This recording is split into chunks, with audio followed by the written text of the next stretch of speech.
চট্টগ্রামের বন্যা পরিস্থিতির প্রতিবেদন দেখছিলাম। চট্টগ্রামের বন্যা পরিস্থিতির বিষয়ে আমরা আরও বিস্তারিত জানার চেষ্টা করব। আমাদের সহকর্মী নিবিড় সাহা সেখানে অবস্থান করছেন, তার সঙ্গে যুক্ত হয়ে জানার চেষ্টা করব চট্টগ্রামের সাতকানিয়ার পরিস্থিতি কি। নিবিড়, আপনি আমাদের একটু জানাবেন, আপনি বেশ কয়েকদিন ধরেই চট্টগ্রাম, বান্দরবান এই অঞ্চলগুলো ঘুরছেন। এখন তো বন্যা পরিস্থিতি কিছুটা উন্নতি হয়েছে, পানি নামতে শুরু করেছে এবং ক্ষয়ক্ষতি যেগুলো হয়েছে সেগুলো বেরিয়ে আসছে। আপনি কি তথ্য পেলেন এই পর্যন্ত? ফারদিন, আমি এখন আছি চট্টগ্রামের সাতকানিয়া উপজেলায় এবং সাতকানিয়া উপজেলার কেউসিয়া ইউনিয়নের ত্রেমোহনী এলাকায়, এবং আমার পেছনে যদি আমি দেখাই যে এখানে কিন্তু পানি নামতে শুরু করেছে। তবে এখন পর্যন্ত কিন্তু আসলে এই যে আমি যে জায়গাটিতে আছি সেই জায়গাটিতে কিন্তু কোমর সমান পানি রয়েছে। আমি স্থানীয়দের সাথে কথা বলেছি, তারাও কিন্তু বলেছেন যে এখানে আসলে গতকাল পর্যন্ত কিন্তু আসলে বুক সমান পানি কিন্তু এখানে ছিল। তবে গতকাল থেকে আজকে কিন্তু বেশ খানিকটা পানি কমেছে এবং এটি হয়তোবা আরও 2-1 দিনের ভেতর কিন্তু পানি আরও কমবে এমনটাই আশা করছেন তারা, যেহেতু উজানে আরও ভারী বৃষ্টিপাত হয়নি এবং সেই সাথে নতুন করে আর পাহাড়ি ঢল নেই, যার কারণে কিন্তু আসলে বান্দরবনের যে নদীগুলো রয়েছে, সাঙ্গু নদী এবং মাতামুহুরী নদী, সেই নদীগুলোর পানি যেমন কমেছে, যার কারণে কিন্তু আসলে এই যে সাতকানিয়া উপজেলা যেটি, এখানেও কিন্তু পানি কমতে শুরু করেছে।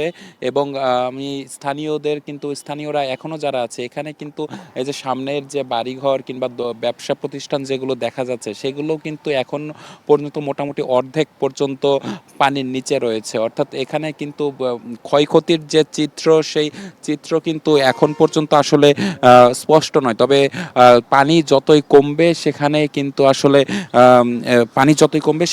ক্ষয়ক্ষতির যে পরিমাণ সেটি স্পষ্ট হবে। এবং স্থানীয়রাও কিন্তু আসলে জানিয়েছেন যে এখানে যারা বন্যার্ত যারা রয়েছেন, বন্যায় ক্ষতিগ্রস্ত যারা রয়েছেন, তাদের কিন্তু ত্রাণ সহযোগিতা করা হচ্ছে, সরকারি বেসরকারি উদ্যোগে তাদের ত্রাণ দেওয়া হচ্ছে। এবং সব কিছু মিলিয়ে কিন্তু বলা যায় যে চট্টগ্রামের যে বন্যা পরিস্থিতি, সাতকানিয়ার যে বন্যা পরিস্থিতি, সেটি কিন্তু উন্নতির দিকে যাচ্ছে। এটি হয়তোবা আরও একটু সময় লাগবে। এবং জানিয়ে রাখি, আজকে কিন্তু দুপুর পর থেকে রোদ উঠেছে, আর কোনো বৃষ্টিপাতও হয়নি, যার কারণে বলা যায় যে হয়তোবা আরও কিছু সময় লাগবে, এরপর আসলে বন্যা পরিস্থিতি সেটি আরও উন্নতির দিকে যাবে। তো সব কিছু মিলিয়ে এই ছিল আমার কাছে থাকা সবশেষ খবর। ফারদিন। নিবিড়, ধন্যবাদ। সাতকানিয়া থেকে আমাদের সেই পরিস্থিতি সম্পর্কে অবগত করছিলেন। সাতকানিয়া থেকে আমাদের আরেক সহকর্মী মামুনুর রশিদ অভি ইতিমধ্যে আমাদের সঙ্গে যুক্ত হয়েছেন। অভি, আপনি সাতকানিয়ার ঠিক কোন এলাকাতে অবস্থান করছেন? কি পরিমাণ ক্ষয়ক্ষতির চিত্র দেখতে পাচ্ছেন এবং এর বিপরীতে যে ধরনের সরকারি এবং বেসরকারি যে সহায়তাগুলো যাচ্ছে সেগুলো কি পর্যাপ্ত কিনা? এই মুহূর্তে আমি সাতকানিয়ার ত্রেমোহনী এলাকায় রয়েছি। আমার পেছনে যেই দেখতে পাচ্ছেন, এটা একটি গ্রাম এবং এই গ্রামের এখন পর্যন্ত পানি থাকায় মানুষজনের যে যাতায়াত ভোগান্তি চরমে বলা যায়। পানি নামতে শুরু করেছে, স্বস্তির বিষয়। বৃষ্টি নেই, সকাল থেকে রোদ উঠেছে। এর মধ্যেও কিন্তু বিভিন্ন এলাকায়, সাতকানিয়ার বিভিন্ন অঞ্চলগুলোতে, বিভিন্ন ওয়ার্ডগুলোতে এখনও পানিবন্দী কয়েক লাখ মানুষ।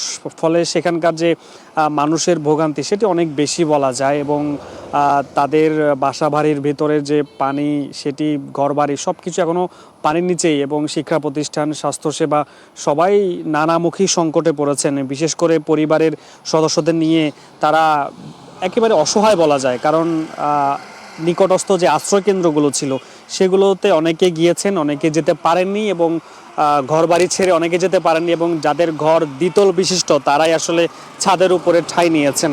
এবং এখানকার যে ত্রাণ ব্যবস্থা আসছে এবং একেবারে প্রত্যন্ত অঞ্চলগুলোতে সেখানে ত্রাণ সহায়তা পৌঁছায়নি।